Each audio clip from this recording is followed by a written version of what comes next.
बिस्मिल्लाहिर्रहमानिर्रहीम। अस्सलाम वालेकुम। 14 न्यूज़ के साथ मैं हुसैना हुसैन। चलते हैं खबरों की जानिब। डोनाल्ड ट्रंप का एक बार फिर पाक भारत जंग का तस्करा, 10 हथियारे तबाह होने का नया दावा। अमरीकी न्यूज़ चैनल को इंटरव्यू देते हुए अमरीकी सदर डोनाल्ड ट्रंप का कहना था कि मैंने 8 जंगें ख़त्म कराई, जिनमें से कम 6 टैरिफ की वजह से रुकी। मैंने कहा अगर तुम जंग बंद नहीं करोगे तो मैं तुम पर टैरिफ आयद कर दूंगा, क्योंकि मैं लोगों को मरते नहीं देखना चाहता। उन्होंने कहा कि भारत और पाकिस्तान के दरमियान सूरत इंतहाई कशीदा थी और इनके बकौल ये जोहरी जंग में तब्दील हो सकती थी। वो वाकई आमने सामने थे। 10 हथियारे तबाह हो चुके थे। हालात बहुत संगीन थे। अमरीकी सदर का कहना था कि वज़ीर आज़म शहबाज शरीफ ने जोहरी जंग रोकने में इनके किरदार को सराहा और एतराफ़ किया है कि मैंने खिते में कशीदगी कम करा के कम से कम 1 करोड़ जानें बचाई हैं। डोनाल्ड ट्रंप ने यह भी कहा है कि उन्होंने अज़रबैजान और आर्मीनिया के दरमियान 3 दहाइयों से जारी तनाज़ा को 1.5 दिन में ख़त्म कराया है। इनके मुताबिक उन्होंने मुतल्लिका ममालिक को वाज़िया पैगाम दिया है कि अगर लड़ाई जारी रही तो अमेरिका तजारती इक़दाम करेगा।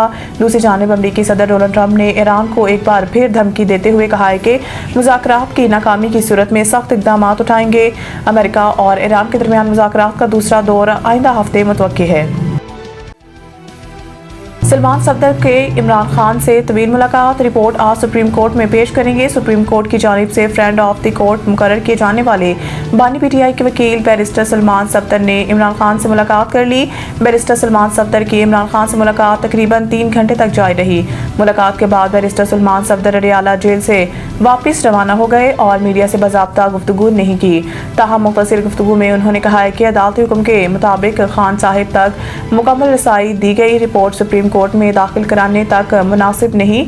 कुछ कहूँ देख लें, 3 घंटे के बाद बाहर आया हूँ। खान साहब की सेहत ठीक है। इतलात के मुताबिक बैरिस्टर सलमान सफदर मुलाकात की तफसीली रिपोर्ट आज सुप्रीम कोर्ट में पेश करेंगे। चीफ जस्टिस का कहना था कि कल सलमान सफदर मुलाकात के बाद रिपोर्ट पेश करें। हम रिपोर्ट देखकर परसों समाअत करेंगे। बाज़ अदालत ने समाअत 12 फरवरी तक मुलतवी कर दी।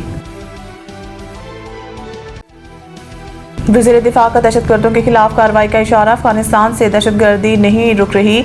वज़ीर दिफा ख्वाजा आसिफ ने कहा है कि हतमी वक्त नहीं बता सकता, लेकिन यही कहूँगा जितना जल्दी हो रिस्पांस देना पड़ेगा। ख्वाजा आसिफ ने कहा है कि थर्ड पार्टियाँ मुज़ाकरात करी हैं, इनको भी एहसास होगा ताख़ीर के नुकसानात पाकिस्तान को उठाना पड़ रहे हैं। दहशतगर्दी का सिलसिला अफगानिस्तान से रुक नहीं रहा। अगर वो सिर्फ तमाशाई हैं तो शरीक के जुर्म हैं। हम बात करने को भी तैयार हैं, लेकिन ऐसा नहीं हो सकता कि दूसरे दिन इनके लोग पाकिस्तान में हमला कर दें।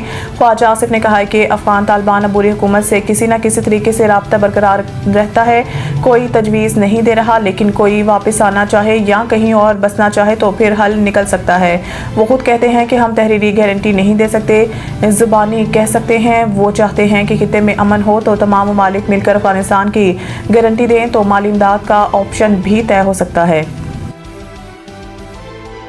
ख़वातीन साइंस टेक्नोलॉजी के जरिए मुल्क की तरक्की में अहम किरदार अदा कर रही हैं। सदर मुमलिकत आसिफ अली ज़रदारी ने कहा कि ख़वातीन साइंस और टेक्नोलॉजी के शोबों में नुमाया कारकर्दगी का मुजाहरा करते हुए कौमी तरक्की में कलीदी किरदार अदा कर रही हैं। उन्होंने इस अज़्म का अयादा किया कि पाकिस्तान ख़वातीन को तालीम और साइंसी क़यादत में मसावी मौक़े फ़राहम करने के लिए CEDAW के तहत अपने वादों पर कायम है।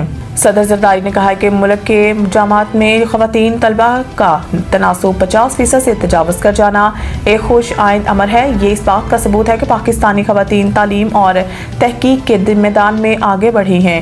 उन्होंने इस बात पर भी जोर दिया कि पाकिस्तानी ख़वातीन इंजीनियरिंग, मेडिकल, कंप्यूटिंग और बायोटेक्नोलॉजी समेत मुख्तलिफ शोबों में तहकीक की क़यादत कर रही हैं। सदर मुमलिकत ने नरगिस मावलवाला, तस्नीम, ज़हरा हुसैन और महिरा अब्दुल गनी जैसी मुमताज़ साइंसदानों का ख़ुसूसी जिक्र करते हुए कहा है कि पूरी कौम को इन पर फ़ख्र है।